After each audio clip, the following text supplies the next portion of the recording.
warahmatullahi wabarakatuh. Waalaikumsalam warahmatullahi wabarakatuh. A'udzu billahi minasy syaithanir rajim.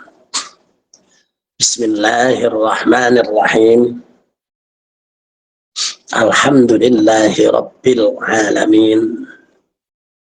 Ar-Rahmanir Rahim. Maliki yaumiddin. Iyyaka na'budu wa iyyaka nasta'in. Ihdinas siratal mustaqim. Siratal ladzina an'amta 'alaihim ghairil maghdubi 'alaihim waladdallin. Amin. Wassalatu wassalamu ala sayyidina wa maulana Muhammadin sayyidil awwalin wal akhirin wa radiyallahu ta'ala an kulli ashabi rasulillahi ajma'in, amma ba'd. Usikum wa nafsi bitaqwallah faqad fazal muttaqun. Yang dirahmati Allah seluruh jamaah yang tergabung di aula Iwamid On Air, baik kepengurusan Iwamid On Air yang terdahulu dan yang terbaru, yang mungkin belum pelantikan.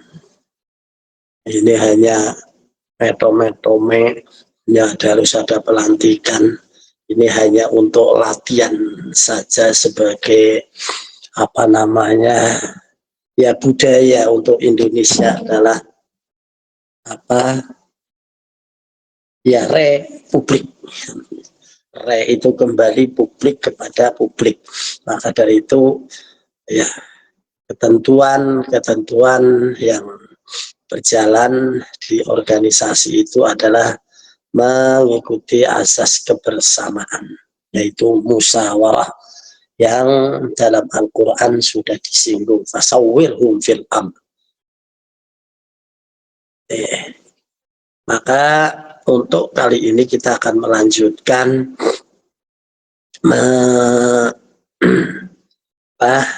kita mempelajari atau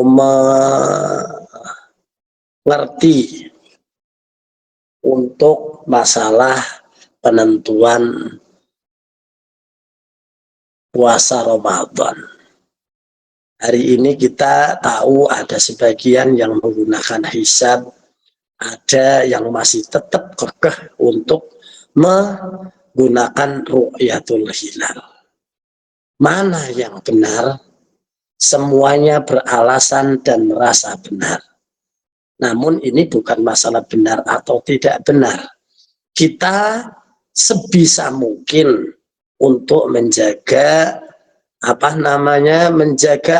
menjaga kebiasaan yang dilakukan pada zaman Nabi.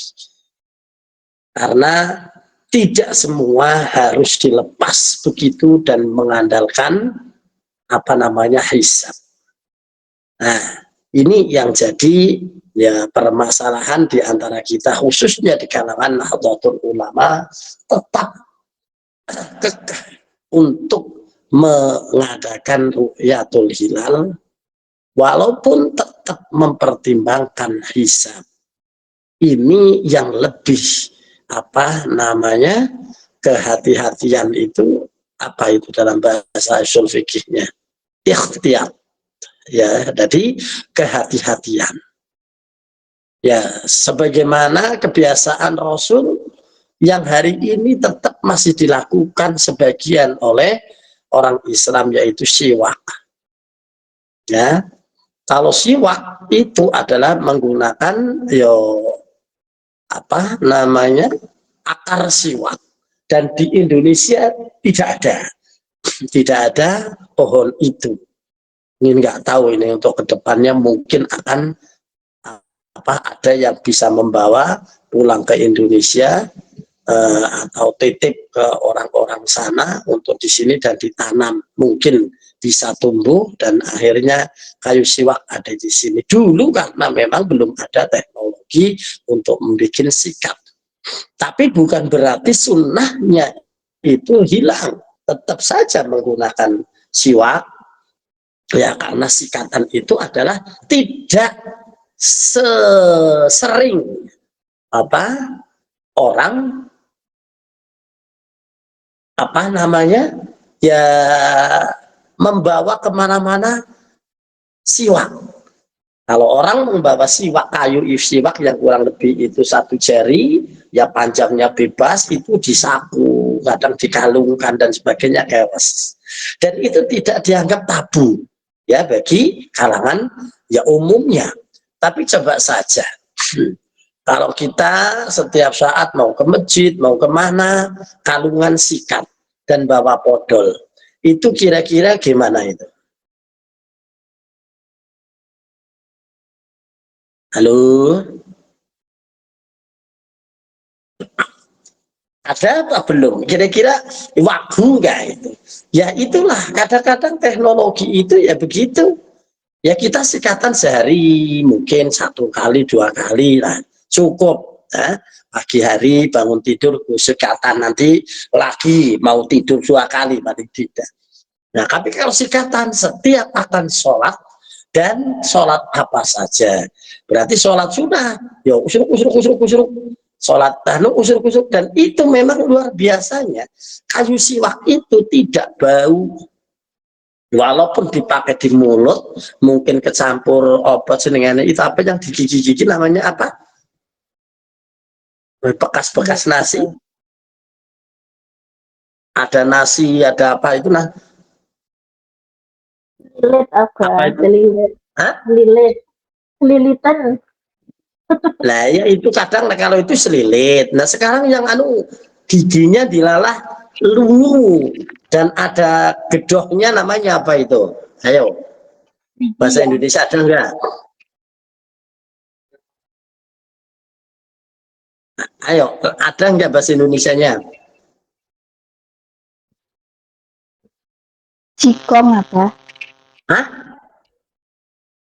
Ya Cikong. paling bunyinya kotoran, ya kotoran itu, atau mungkin pelak atau apa. Bukan pelak, beda. Pelak itu karena menumpuk dan akhirnya ya jadi pelak, tapi ini bukan.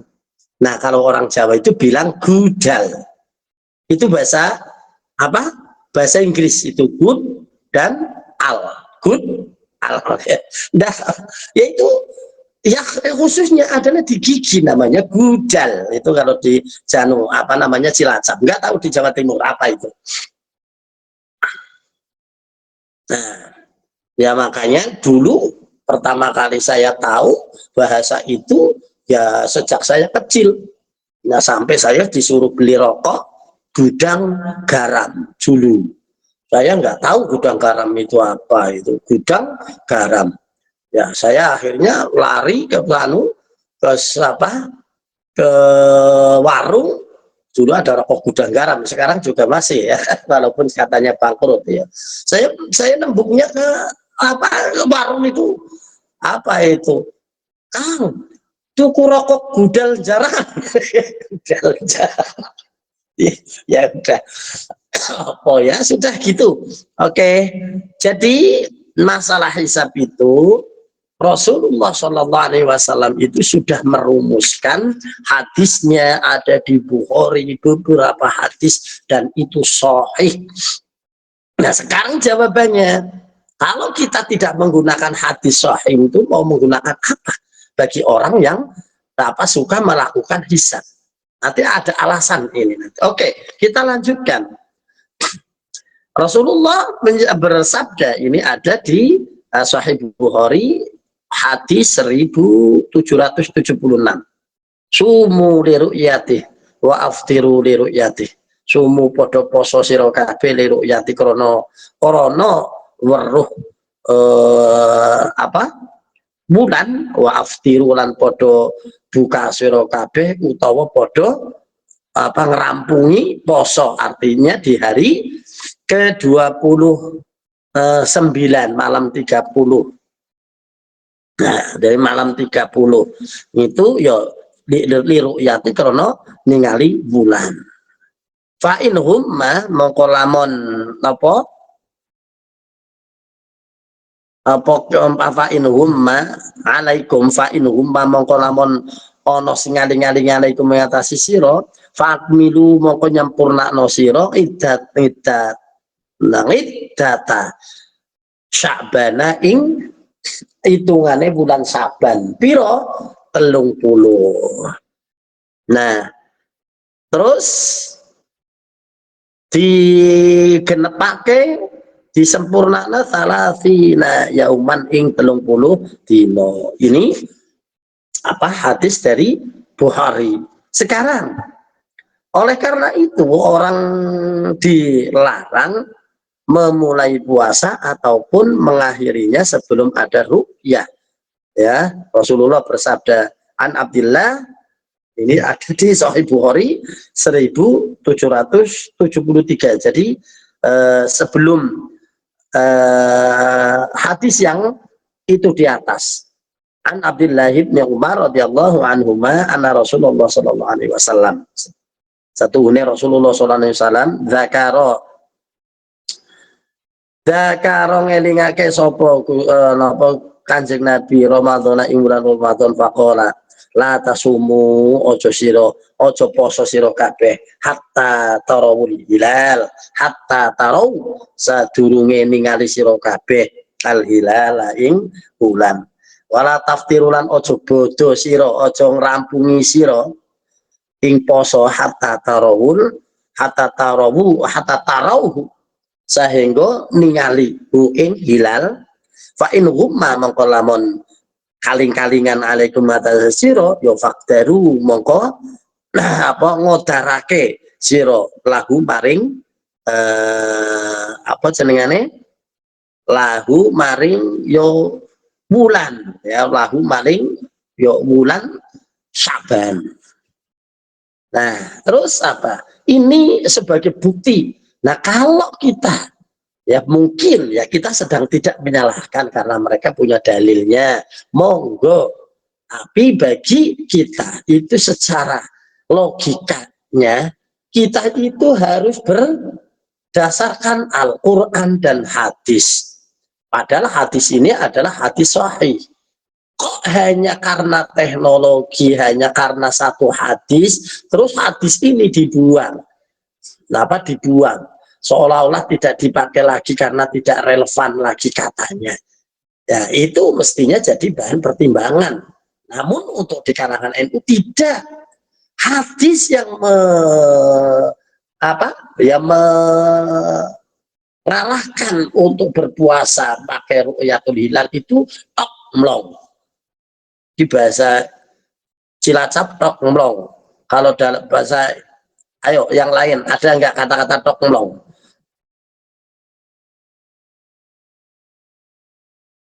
Kalau bahasa Indonesianya itu jelas-jelas kelihatan atau jelas-jelas ada tok mlong atau artinya nyata.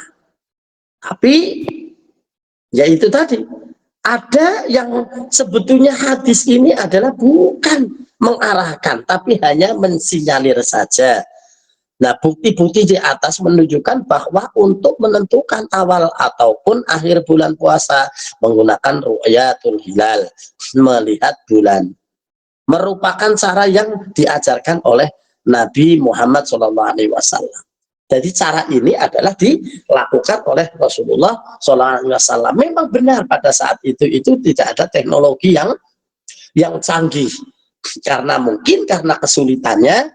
Ya, ini nanti ada permasalahan di sini. Ada permasalahan, ya, ada permasalahan. Nah, terus ada hadis yang digunakan untuk mereka yang menggunakan hisab.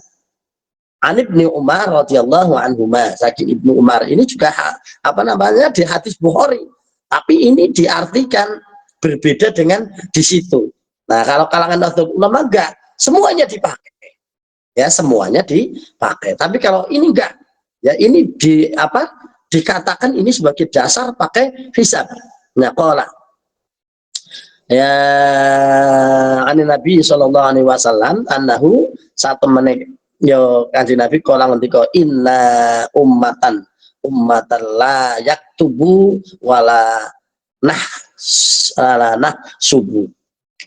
Inna saat temene kita ya nahnu pada zaman ya dulu itu adalah umatan lanak tubuh kang ora iso nulis, ya seluruhnya mestinya buta huruf. Sampai hari ini juga ada buta huruf.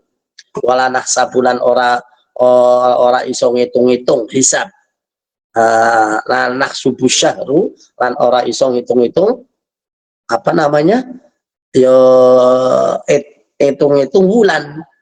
Hakada wahakada ing sakmene marotan tisatan wa isyrina wa marotan salasin. Nah ini menunjukkan bahwa yang namanya bulan itu hanya geser-gesernya segitu saja. Ya kalau tidak 29 ya paling 30. Dasar gesernya udah untuk memudahkan kita. Kalau ya itu tadi, seumpama kok tidak bisa melihat langsung, maka wes disampurnakno 30 ya ora salah.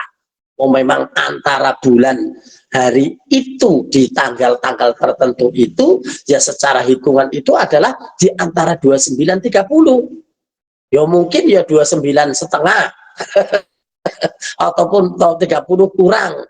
Ini yang jadi bermasalah, tapi mosok ada apa kurang ya tidak. Nah ini yang jadi masalah. Jadi karena merasa bahwa zaman dulu belum ada teknologi. Nah sekarang apa? Hadis ini dijadikan sebagai dasar untuk kelompok yang menggunakan hisab untuk melemahkan pendapat yang memakai ru'yah.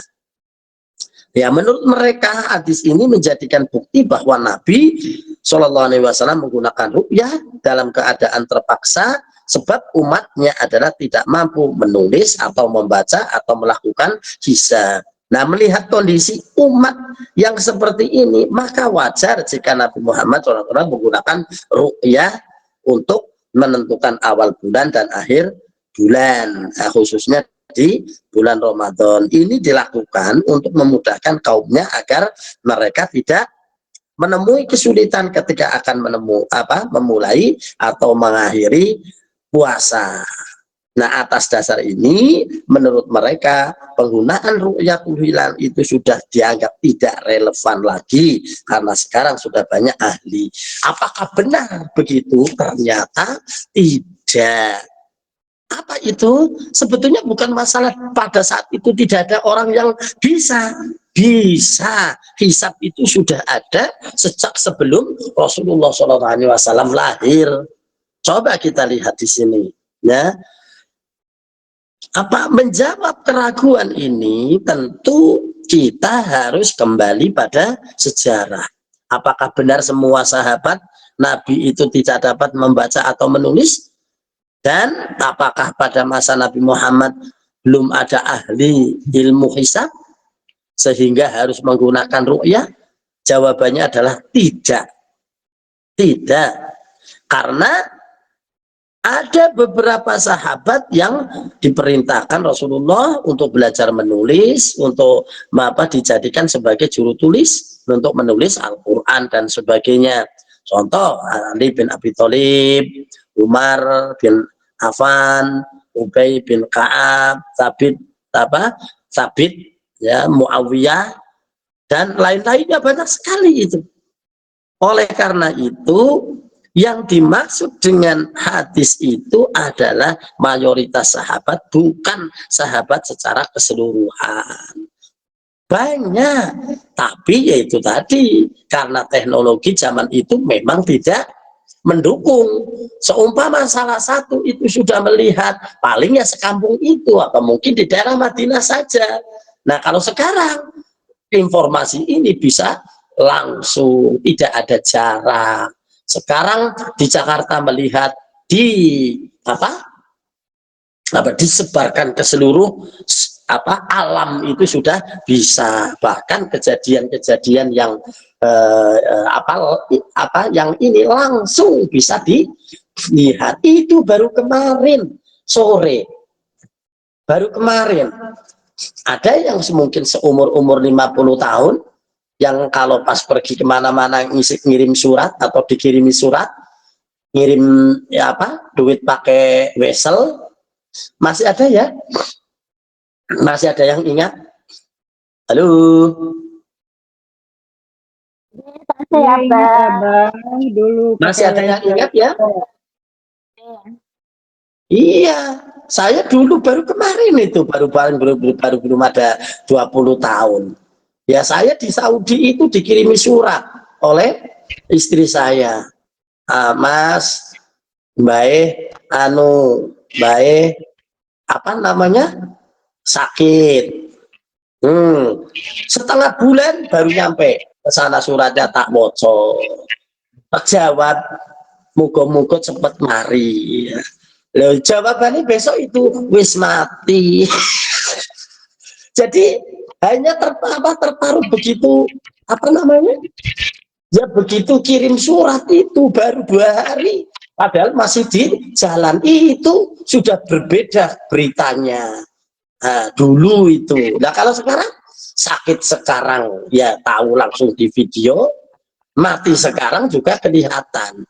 Itu hari ini. Tapi bukan berarti teknologi itu menghilangkan apa namanya hadis, karena hadis itu sebagai hukum. Maka dari itu bagaimana? Ya yang paling bagus itu ya digunakan semuanya, dihisab. Setelah itu diperbandingkan kira-kira hisab sudah berapa derajat ke atasnya dari ufuk atau dari horizon garis apa namanya bumi, ya bumi di saat mungkin kita di ujung sore, ya di ujung sore itu di garis. Nah ke atasnya itu berapa derajat. Nah ini kalau saat secara hisab bisa, dari dulu pun bisa secara hisab, hanya saja teknologi dulu tidak mendukung, ya tidak untuk menyebarkan juga nggak bisa. Nah terus gimana kalau nggak ada begitu? Untuk mereka yang ahli hisab itu mungkin tahu, dan seandainya tahu hisab itu pertimbangannya itu hanya pertimbangan ini sudah sekian derajat, tapi untuk Rasulullah tidak. Efektifnya itu justru ini sudah berapa derajat, tapi sudah bisa dilihat belum dalam derajat ini. Maka dari itu disimpulkan, kalau baru kurang dari 3 derajat, walaupun sudah di atas ufuk, maka belum mungkin bisa di ru'yatul hilal. Itu. Terus apa? Bisa dilihat kurang lebih 3 atau lebih. Maka patokannya itu adalah 3. Itu mungkin bisa dilihat. Seandainya 3 itu juga masih belum bisa dilihat, maka ya apa? Ya diteruskan. Tidak menggunakan hisab sebagai patokan, digenep ke 30 hari. Udah gitu. Nah ini berarti hisab juga terpakai, terus ru'yatul hilal juga tetap digunakan. Ya tidak sekarang seperti sekarang ya, bagi mereka-mereka yang mengandalkan hisab, mentang-mentang hisab itu tepat. Kan hari ini tepat dan informasinya gampang. Kalau zaman dulu gimana? Nah terus sekarang bisa diperhitungkan juga. Kalau hisab itu dianggapnya tepat, lalu apa namanya? Lalu bagaimana? Ya, orang dulu itu memberikan informasi kepada seluruh umat pada saat itu. Tentunya kesulitan juga. Tapi kalau melihat bulan, tidak. Melihat bulan itu ya di kampung situ seandainya tidak melihat, kalau zaman dulu ya sudah. Nah karena ini rumitnya ini diatur dan ditanggung oleh negara, yaitu dengan isbat atau sidang kesepakatan. Jadi begitu. Nah lalu gimana? Ini hadis tentang masalah yang dianggap sebagai sebagai bukti bahwa hisab itu digunakan oleh Rasulullah. Tidak, belum pernah menggunakan. Belum pernah menggunakan, hanya saja umat dulu itu yaitu tadi masih tidak seluruhnya mampu untuk mengadakan hisab. Nah sekarang dianggap semua orang itu bisa mengadakan hisab. Kira-kira salah apa tidak? Semua orang dianggap bisa mengadakan hisab. Sekarang ada yang ada di dalam ini bisa melakukan hisab? Halo, ada enggak? Beres saja tabah. Ya tetap enggak bisa. Ya tetap mengikuti orang yang mungkin ahli zaman dulu pun beda. Hanya bedanya adalah yaitu teknologinya untuk menyebar. Hari ini hisab tahu berapa tahun yang akan datang saja sudah bisa. Apa namanya penanggalan itu ditulis akan terjadi gerhana pada tanggal ini sekian ini, gerhananya sekian sekian, apa namanya lamanya sekian dan sebagainya. Hari ini itu kan karena teknologi yang sudah dipadukan. Nah, dalam Islam itu kita itu harus menggunakan ya ilmu juga jadi pertimbangan, teknologi jadi pertimbangan, tapi hadis itu juga jadi dasar. Kira-kira jenengan silakan saja mau mengikuti mana. Kalau saya tetap mengikuti ya hadis sahih dan diperbandingkan dengan teknologi yang ada. Ini sadil berarti orang apa kita ini ya para salafus saleh orang-orang khususnya di Nahdlatul Ulama itu benar-benar mempertimbangkan keabsahan dari penggunaan apa namanya agama. Jadi kalau kita hanya menggunakan hisab tok terus meninggalkan hadis yang ru'yatul hilal, berarti mereka ini meninggalkan hadis sahih. Ayo, kan? Tapi kita tetap menggunakan ru'yatul hilal, pertimbangannya adalah di hisab. Kalau sudah sekian, berapa derajat, mungkin dilihat, ayo dilihat. Karena ini sudah mungkin dilihat di daerah ini. Nah, gitu kan, daerah ini mungkin dilihat. Maka dilihatlah. Kok bisa nemu khusus di Indonesia? Khususnya adalah di daerah mana? Yang agak lama. Ya di daerah Irian Jaya dan sebagainya. Itu kan per poundnya berapa itu? Ya hampir seperti ke Saudi. Maka untuk di kalangan khususnya di bagian barat itu nanti puasanya lebih lama daripada bukan lebih lama dan yang di bagian timur itu pasti itu sudah. Jadi kalau di bagian barat itu kok sudah kelihatan, bagian timur jelas sudah kelihatan itu. Makanya jangan kaget kalau di Saudi kok lebih lambat. Ya kalau di Saudi itu bisa sudah hari raya, untuk di Indonesia itu besoknya ya belum tentu bisa di hari raya. Jadi karena di sana belum, kalau di Indonesia belum kelihatan. Ya kalau di Saudi sudah kelihatan, di Indonesia belum kelihatan. Kelihatannya itu 4 jam setelah Saudi. Maka jangan kaget kalau ada perbedaan hari raya untuk di Arab Saudi dan di Indonesia. Mungkin itu. Jadi kesimpulannya adalah dengan alasan ini maka keraguan tersebut dapat dibantahkan. Jadi itu penentuan awal akhir bulan Ramadan adalah dengan ru'yah, bukti, bukan dengan hisab. Oke, mungkin itu kita lanjut besok untuk qada puasa untuk orang yang meninggal. Sekian, kurang lebih kami maaf.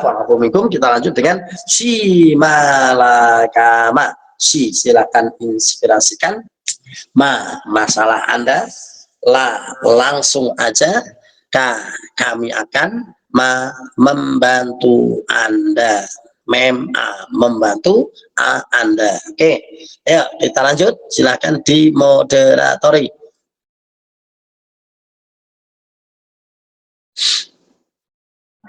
Halo. Oke, mohon jamaah bagi jamaah yang mau bertanya dipersilakan, guys. Jangan lupa passwordnya. Liwamit jihad yuk Allahu Akbar barakallah. Monggo dipersilakan, ya. Apa saja pertanyaan yang penting tanya, silakan. Yang tanya Pak bubar aja yuk, ya gitu boleh. Nah, silakan. Assalamualaikum warahmatullahi wabarakatuh. Waalaikumsalam warahmatullahi wabarakatuh. Iwamit jihad ya Allahu Akbar barakallah. Nggih. Nama saya Halimah dari Cirebon, Pak Ustadz. Pertanyaan saya, ketika orang mau melahirkan itu kan beda-beda nih Pak Ustadz. Ada yang sampai ya, ya. mulus-mulusnya, ada yang 3 hari, ada yang 2 hari, ada yang sehari. Nah itu bagaimana untuk menentukan kapan kita tidak boleh melaksanakan sholat gitu Pak Ustadz? Oke. Itu aja pertanyaan saya. Ya, terima kasih. Ya. Pertanyaan cerdas. Ya, pertanyaan cerdas. Jangka waktu untuk melahirkan itu berbeda-beda. Ya, ada yang buka 1, buka 2, buka 3, gak tahu itu. Ya, kalau saya yang tahu di Jawa ini aja buka teja. Nah, itu ada itu katanya buka 1, wah ini wis buka siji, buka loro, apa sih buka kurang ngerti. Ya, ngerti ya mbung itu aja, yang merasakan aja nggak tahu buka piro.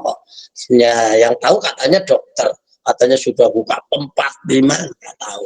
Nah, dalam keadaan semacam itu, ya, itu memang terhalang untuk bisa melakukan sholat. Nah, bagaimana itu? Nah, yang namanya sholat itu ya tidak diwajibkan pada saat ya dia itu begitu melahirkan. Begitu melahirkan itu tidak atau dimakfu untuk bisa melakukan tidak melakukan sholat sampai sampai berhenti keluar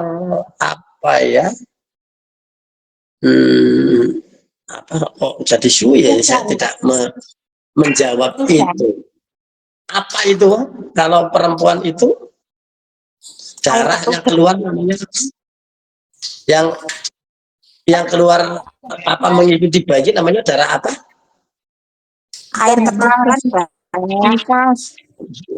Bukan ketuban, apa? Darah apa ya, lupa ya dalam fikih ya. Nifas. Apa? Nifas ya. Ya selama ini nggak buka-buka masalah itu ya. Nifas itu adalah sampai rata-rata itu 40 hari, begitu ya. Di dalam fikih itu paling lama 40 hari, berarti 1 bulan 10 hari. Sampai 60 kayaknya apa ya? Saya agak lupa ini. Enggak buka kitab itu. Ayo berapa hari? 60. 60, iya 60 hari. Nah, itu paling lama, sudah paling lama. Kok bablas masih tetap keluar, tidak dihitung. Tidak dihitung, itu tetap 60 hari sudah dianggap bersih, walaupun nyatanya masih keluar. Itu jelas kalau untuk yang sudah keluar, masih keluar kok dalam 60 hari, itu jelas melayani perhitungan, berarti itu dianggapnya adalah darah darah kotor atau darah apa? Darah penyakit. Darah penyakit atau darah apa dalam bahasa fikihnya? Istihadah. Ya, istihadah. Bener ini, saya lama banget ini enggak bicara masalah kayak gini. Nah, ini ya jadi begitu. Dianggapnya adalah istihadah. Lah terus gimana? Paling sedikit itu berapa?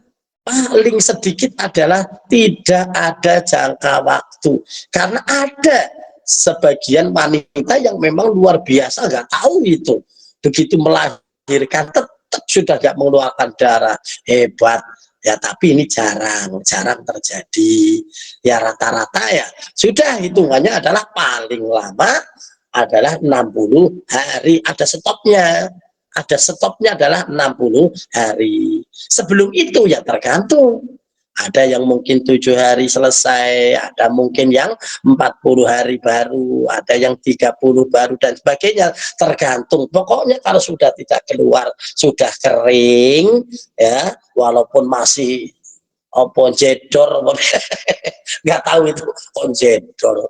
Ya memang karena ya kalau melahirkan itu ya sama seperti bibir itu kayak untuk tawon ya, jedor mungkin karena ya dipaksa untuk ya mengeluarkan barang sak gede sak mono itu. Nah, walaupun tapi kok nyatanya kering, ya berarti mereka itu sudah boleh melakukan sholat. Nah, sholat gimana? Sebelumnya jika mereka itu dalam keadaan sakit, lagi nguling-nguling, mules dan sebagainya, kan nggak mungkin dia bisa melakukan sholat ya. Dia itu harus sholat dihormatil waktu, artinya apa?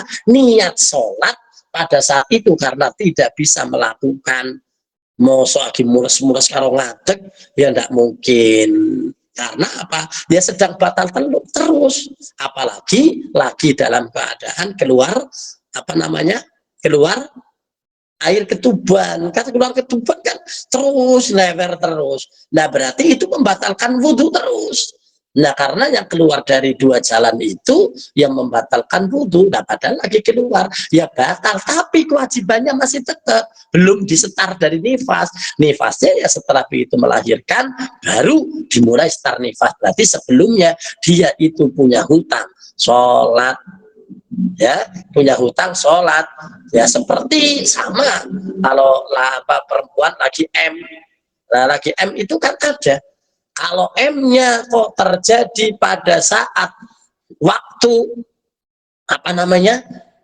zuhur, ya pada saat waktu zuhur dia belum sholat zuhur, kok keluar M, gimana? Kan berarti ngutang. Karena apa? Kewajiban itu datang lebih dahulu daripada ini. Tapi kalau datangnya sebelum zuhur, sebelum zuhur atau mungkin jam 9 siang, maka tidak ada hutang. Karena apa? Ya sudah sholat subuh, sholat zuhur belum. Karena apa? Halangan untuk sholat itu sudah ada terlebih dahulu, datang lebih dahulu, gitu. Nah makanya ini pentingnya orang kalau suruh sholat itu cepetan, takutnya ada halangan yang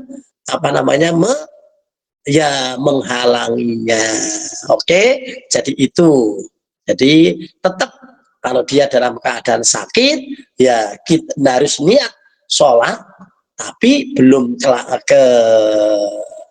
keburu sholat, ya baru kedatangan nifas. Jadi tetap hutang, ya tetap dainullahi ahaqqu ayyaqdha, hutang kepada Allah itu alhamdulillah lebih diutamakan, ya gitu ya. Monggo yang lain silakan.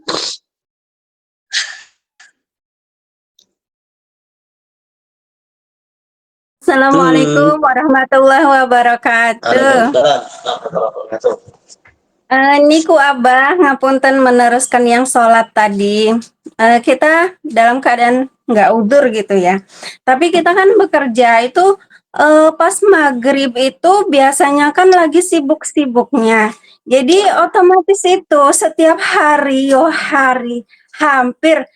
Tapi ya kebanyakan gitu. Maghribnya itu di kodo di Isa. Niku pripun Abah? Masya Allah. Ya, ini pertanyaan bagus. Walaupun sudah pernah dipertanyakan dan bolak-balik dipertanyakan dan tidak ada jawaban, tapi tidak ada salahnya jika bertanya, karena mungkin ada yang belum tahu, ada yang baru tahu, dan mungkin ada yang baru. Perlu saya terangkan lagi. Ini untuk ngetes yang lama, gimana solusi ibadah di Taiwan. Itu ada bukunya dari Profesor Dr. Ali Aziz. Nggak tahu sekarang di BCIN masih ada enggak? Masih ada enggak solusi ibadah di Taiwan? Halo, yang di BCINU. Bunda-bunda nih, Bunda Roma, terus siapa lagi yang masih ada di PCINU? Ada nggak buku itu di sana dijual lagi nggak? Bukunya Halo. sepertinya udah nggak ada, Pak. Oh, nggak ada. Wah, apa mungkin sudah nggak dikirim dari Udah profesor ya? habis kayaknya. Terus nggak Oh. di ini lagi. Itu dulu sudah ada. Nah, begini, kalau ada, kalau tidak ada nggak apa-apa lah. Ya, yang penting tetap diterapkan. Jadi kalau masih ada atau mungkin ada yang nyimpen, silakan untuk difotokopi, untuk diberikan yang lain. Itu jadi nanti apa namanya jadi acuan. Nah, begini. Ya, karena apa? Kalau buku itu kan tetap apa namanya bisa jadi pedoman. Tapi kalau omongan seperti ini bubar. Ini taruhlah umpama ya, taruhlah seumpama. Yang biasa jawab kayak gitu seumpama, ini hanya seumpama. Kok saya? Nah, begitu saya apa itu Meninggal, Pak. Meninggal. Iya, begitu saya meninggal, ya sudah berarti tidak ada yang menjawab lagi. Pentingnya Al-Quran dicatat yaitu tadi untuk menanggulangi omongan-omongan para yang lain yang hafal-hafal Quran nanti meninggal, nggak bisa itu. Maka dari itu perlunya catatan itu adalah untuk jadi pedoman. Maka dari itu, nah ini termasuk kalau tidak ada silahkan ini untuk kepengurusan yang baru ya. Jadi mungkin ada tim untuk pencatat permasalahan pertanyaan-pertanyaan yang ada, nanti lengkap dengan hadisnya dan sebagainya. Ayo siapa yang bisa menyusun ini, susun bukunya disusun, nanti dijual di Iwamit ya. Jadi kumpulan pertanyaan-pertanyaan dibagi tentang masalah sholat, tentang masalah tentang masalah apa dan sebagainya, terus pertanyaannya diulang-ulang, nanti kan akan berulang terus. Ini menjadi catatan. Maka yang mampu untuk mencatat, insya Allah ganjarannya pahalanya itu sampai kiamat. Itu karena apa? Karena Ada bukunya di Iwamit itu kajian fikih wanita itu ada kok dari Jumat. Tapi ini bedanya apa? Di Taiwan itu ada nggak yang menyinggung tentang fikih Taiwan, fikih itu wanita, permasalahannya di Taiwan, ada nggak? Ya seperti tadi, harus kodok. Nah, kodok itu bukan solusi, ya. Kodok itu adalah bukan solusi, karena kodok itu mengandung dosa. Loh, kok iya? Iya, kodok itu mengandung dosa. Karena apa? Dia sengaja-sengaja mengeluarkan waktu sholat maghrib di waktu isya. Itu dosa. Berarti kan siap mengundur tanpa ilmu. Nah, pentingnya ilmu adalah apa? Lebih baik niat untuk apa? Niat untuk jamak takhir di waktu isya. Ini yang tidak dosa. Nah, jamak takhir itu manfaatnya rukhsah ini berdasarkan dari Al-Quran, berdasarkan dari hadis. Tapi kalau kodok ya berdasarkan hadis, tapi mereka itu bagi siapapun. Apa itu? Yang namanya kodok itu apa? Man nasya sholatan fal yusolli idza takaroha. Man nasya, man sopo baine wong nasya kang lali sopo man as-sholatan ing apa? Sholatan ing yo sholat, fal yusolli mongko sholato siro idza nalikane zakaroha eling sopo man. Ini masalahnya dalilnya itu adalah lupa. Dan jenengan lupa enggak itu pada saat maghrib enggak sholat?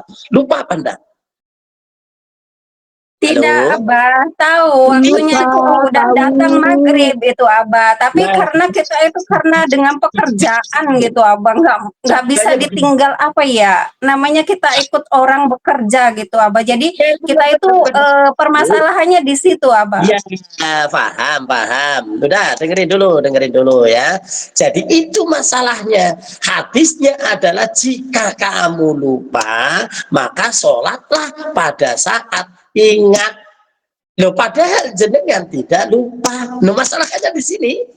Alasannya apapun, tapi jenengan tidak lupa kalau belum sholat. Nah, makanya hukum yang berlaku di sini adalah dari Profesor Dr. Ali Aziz itu mengatakan bahwa hukum yang lebih tepat itu adalah karena jenengan tidak lupa. Kalau tidak lupa kok sengaja, dosa itu. Tapi kalau tidak lupa, dia tahu ilmunya, niat, ya Allah, saya mau niat sholat maghrib nanti apa jamak takhir di waktu Isya. Beda enggak? Beda enggak? Jenengan niat karena tidak lupa, saya sekarang enggak bisa sholat karena sibuk banget. Niat nanti jamak takhir di waktu Isya. Sengaja biarin, saya kerja terus, nggak sholat gampang nanti dibayar di waktu Isya. Nggak ada dalilnya itu. Jadi nggak ada dalilnya orang kodok apa namanya orang kodok itu dia tidak lupa. Tapi gimana? Nggak ada dalilnya, tetap saja dia tetap saat dia ingat kewajiban untuk melakukan sholat terus bertahan sampai waktu Isya. Nah, niat tidak akan sholat itu, inilah yang mengandung kemungkinan kesengajaan. Padahal kesengajaan untuk menunda tanpa alasan dosa. Paham jenengan? Makanya yang membedakan apa? Sama-sama jenengan belum sholat, niatlah untuk jamak takhir di waktu Isya. Paham mboten? Halo, yang bertanya paham mboten? Iya, Abah, insya Allah. Sama-sama kan maghrib di waktu Isya, tapi tidak niat jamak takhir. Dengan niat jamak takhir itu beda, lebih hati-hati yang niatnya jamak takhir. Karena apa? Karena untuk jamak itu memang di dalam kitab-kitab hadis, di kitab-kitab yang itu jika mereka melakukan perjalanan marhalatain, rong pondokan, lebih itu paling tidak jaraknya adalah rong pondokan. Perjalanan rong pondokan atau kurang lebih 80 kilo. Itu boleh melakukan jamak atau qashar. Nah, terus gimana? Jenengan perjalanan dari Indonesia ke Taiwan itu berapa? 6 jam. Tapi ikhtiyatnya atau hukumnya yang lebih tepat adalah jenengan di Taiwan itu niat pulang apa enggak? Halo, niat pulang apa enggak? Kalau niatnya pulang, maka hukum ini itu bisa kiaskan bahwa jenengan di Taiwan itu adalah masih dalam keadaan bepergian. Buktinya mau pulang, kecuali yang di situ sudah menikah, jadi orang situ itu beda. Maka untuk jenengan yang masih niat pulang, jenengan masih dihitung bepergian. Ini hukum yang diambil ini adalah kias daripada perjalanan. Maka yang paling tepat daripada jenengan gak niat apa-apa, niatlah jenengan sholat maghrib di waktu Isya dengan niat jamak takhir. Sholat ya, Gimana sholat apa? Sholat jamaah. Sholat jamaah itu ada waktu yang jodohnya. Subuh tidak ada jodohnya, harus dilakukan pada saat itu. Nah, kalau umpama kok diwaktukan jam 9 ada kan? Nggak Kalau ada, pas hari Abah. Minggu bangunnya jam 9 ada nggak di dalam ini? Ada nggak? Atau mungkin jam 7 atau mungkin jam 6 padahal sudah siang, oh baru bangun. Ada enggak? Ayo. Ada enggak? Ada, Jujur Bah, aja. ada. Kalau pas lagi halangan, Bah. Ada. Oh, saya juga ada kok hari Kalau ini. Saya padahal nunggu pas masjid. lagi halangan, Bah. Iya. Kalau enggak, Ya ya saya enggak, aja Bah. nunggu masjid ini bangun ini tadi 5:30. Wah, bablas ini. Aduh, ini wah gak adzan subuh, gak ada yang adzan ini. Tadi pagi ini. Nah, gimana? Dabong tidurnya kesiangan berarti ya saya itu dianggapnya lupa karena tidur kan nggak ingat, maka begitu bangun langsung wajib sholat subuh. Namanya apa? Ya kodok sama ada sama, maka mau sholat subuh nggak boleh di kemana, hanya tinggal nanti. Umpama saya kok jam 4 di sini sudah subuh, begitu bangun kok tidur lagi, dosanya di situ. Nah, tapi kalau nggak bangun sampai jam 5:30 tadi, ya berarti tidak dosa.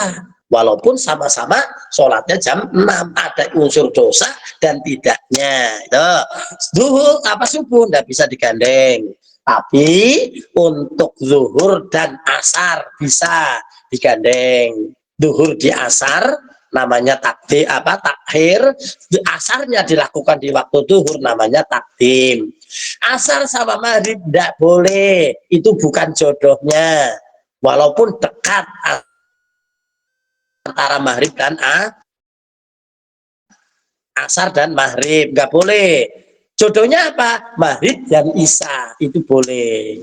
Jadi maghrib dan isya itu boleh dijamak takhir atau takdim. Tapi biasanya kalau maghrib biasanya dijamak takhir. Ya, jadi dilakukan di waktu isya.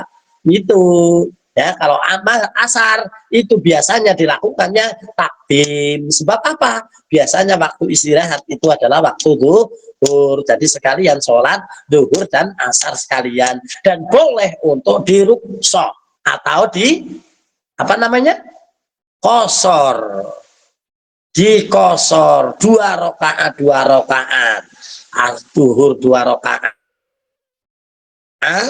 asar 2 rakaat, niat apa namanya kosor dan jamak. Jadi niat jamak dan kosor hanya 2 rakaat, asar dilakukan 2 rakaat, dilakukan waktu zuhur, itu namanya jamak takdim ya. Nah, kalau maghrib nggak boleh di kosor. Maghrib tetap 3 rakaat karena tidak boleh sholatnya hanya 1,5 rakaat. Ya pas lagi apa namanya berdiri assalamualaikum itu kayak sholat orang mati, nggak boleh. Yang boleh itu adalah yang dikosor itu waktu isya, lakukan 2 rakaat saja. Silakan untuk lakukan jamak takhir sholat maghrib tetap 3 rakaat. Apa yang harus dilakukan? Sholat isyanya dulu boleh, sholat maghribnya dulu juga boleh. Silahkan pilihan. Paham? Paham? Dan itu berlaku kapan? Berlaku sampai yang ada di Taiwan, mau sampai kapan?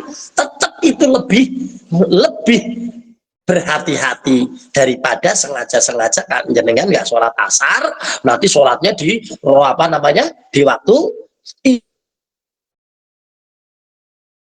isya. Usolli fardhu dhuhri wal asri wal maghribi wal isya'i, apa rombongan lillahi ta'ala. Nah, nggak ada aturan kayak gitu, harus dijamak dan kosor. Boleh, silakan, itu lebih ikhtiyat itu hati ya. Mungkin itu sekian. Iwami jihad yo dengan berkarya, maju terus pantang mundur demi perjuangan Barakallah. Alhamdulillahirabbil alamin. Sekian lama ya majelis Iwamit on Air bisa berjalan dengan baik dan apa namanya ya dengan istiqomah untuk saling mengingatkan dalam kebaikan ini ya, termasuk ini.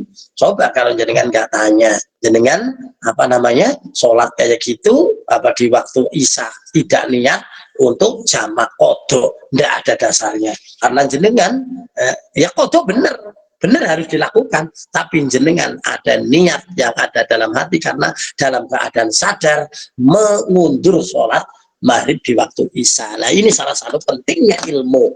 Maka dari itu ayo teruskan perjuangan di Iwamit on Air dalam rangka watawasobil haq watawasobis sabar, karena watawasobil haq watawasobis sabar ini lebih efektif di saat kita berkumpul banyak orang berapapun. Kita tidak mungkin mengadakan watawasobil haq watawasobis sabar mungkin hanya 4 mata. Nggak mungkinnya gimana? Nggak bias mubatir waktu ne sing ngerti mau wong siji ning waktu ne entek ya, karena apa ya hanya 4 mata doang ya, kalau terpaksa enggak apa-apa, tapi kalau itu dilakukan dalam keadaan begitu yo kebanyakan apa namanya ya waktunya habis. Tapi kalau secara massal semacam ini 92 orang itu semua mendengar semua, ini lebih efektif. Nah watawasobil haq watawasobis sabar ini bisa berjalan dengan baik, padahal itu adalah wajib untuk jadi orang yang tidak rugi. Maka dengan apa bermajlis itu jadi hukumnya ikut wajib. Mala yatimul wajib illa bihi fahwal wajib. Maka dari itu apa bermajlis ini hukumnya wajib. Karena apa? Untuk melakukan menyempurnakan apa menyempurnakan hal-hal yang wajib. Siji tolabul ilmi wajib, watawasobil haq watawasobil wajib. Nah kan wajib. Nah untuk memperingatkan orang lain. Iya, maka dari itu ayo teruskan perjuangan di Iwamit ini dengan semangat apa? Melakukan satu kewajiban, dan kita dijamin insya Allah menjadi orang hamba Allah yang tidak akan rugi, yakin nggak akan rugi, bahkan beruntung dengan bermajlis. Oke. Yuk semangat ini kita tanamkan dalam hati, dan kita harus punya rumongso antar beni. Maka dari itu semangatnya masih tetap. Nah, Iwamit tidak akan kemana-mana, Iwamit tidak akan besar, Iwamit tidak akan lancar, dan tidak akan istiqomah kalau bukan kita. Siapa lagi? Siapa lagi? Kalau tidak sekarang Kapan? 92 sama 93, padahal biasanya 100 lebih. Pada kemana? Sudah, mungkin itu saja. Kurang menjadi maaf. Al-afu minkum. Wabillahi taufiq wal hidayah. Doa dulu. Allahumma sholli ala sayyidina Muhammad wal akhirin wa radhiyallahu ta'ala ala sahbi Rasulillah ajma'in. Alhamdulillah rabbil alamin, hamdan syakirin, hamdan na'imin, hamdan yu'afi ni'amahu wa yubih mazidah. Ya Rabbana lakal hamdu kama yanbaghi li jalalika wa hadhihi sultanik. Allahumma arinal haqqa haqqa اتباعه وارنا الباطل باطلا وارزقنا اجتنابه. اللهم ربنا لا تزغ قلوبنا بعد إذ هديتنا وهب لنا من لدنك رحمة إنك أنت الوهاب. اللهم افتح علينا أبواب رحمتك أبواب فضلك أبواب علمك أبواب رزقك واهدنا فإن ضالون وعلمنا فإن جاهلون. اللهم يا الله اللهم اجعلنا وأولادنا وذريتنا قرة للمتقين إماما. اللهم اجعل مجلس Iwamit on Air مجلسا مباركا مجلسا مأمورا مجلسا نافعا. اللهم أعز الإسلام والمسلمين. اللهم أعز الإسلام والمسلمين ببركات مجلس ذكر مجلس Iwamit on Air. اللهم ربنا يا ربنا تقبل منا إنك أنت السميع العليم. اللهم بارك في عمرنا، اللهم بارك في رزقنا، اللهم بارك في أهل، بارك في كل حالنا يا الله. Rabbana atina fid dunya hasanah wa fil akhirati hasanah wa qina adzabannar. Wa sallallahu ala sayyidina Muhammad. Subhanaka rabbika rabbil izzati amma yasifun wa salamun alal mursalin walhamdulillahi rabbil alamin. Al-Fatihah. A'udzu billahi minasyaitonir rajim. Bismillahirrahmanirrahim.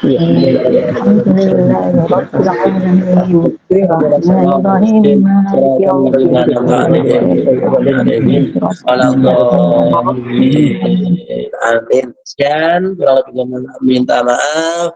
Walafu minkum wabillahi taufiq wal hidayah. Assalamualaikum warahmatullahi wabarakatuh.